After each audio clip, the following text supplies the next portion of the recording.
C'est à partir du mardi 22 mai que l'Assemblée nationale doit se prononcer sur un projet de loi concocté par le gouvernement sur le secteur agricole. Ce dernier vise notamment à rendre notre alimentation plus saine et durable, et doit questionner sur le bien-être animal.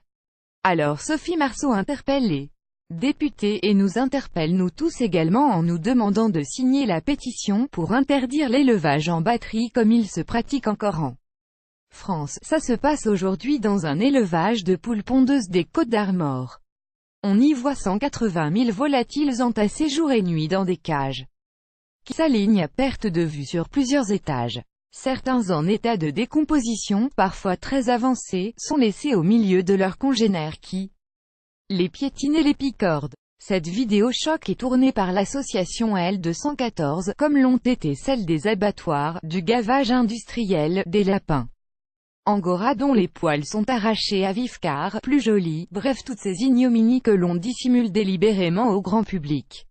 Végétarienne, sensible à la cause animale, Sophie Marceau a immédiatement donné son accord de principe à L214 pour prendre la parole, afin de militer contre la cruauté faite aux animaux, tout comme Stéphane Bern, ou encore Hélène de Fougerolles, déjà membre de L214, Pamela Anderson, l'humoriste Rémi Gaillard qui s'était même enfermée dans un chenil, et bien sûr, celle qui a voué sa vie entière à la cause animale, Brigitte Bardot. Pendant la campagne présidentielle, Emmanuel Macron s'était engagé à interdire l'élevage de poules en batterie d'ici à 2020.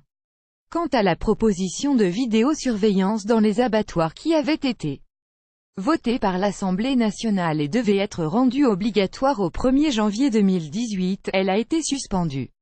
Pour qu'il y ait de véritables progrès quant au traitement des animaux, il faut qu'il y ait avant tout une volonté politique.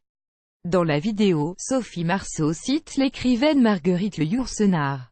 Et cette dernière rappelait notamment que « l'homme a peu de chances de cesser d'être un tortionnaire pour l'homme tant qu'il continuera à apprendre sur l'animal son métier. » Bourreau.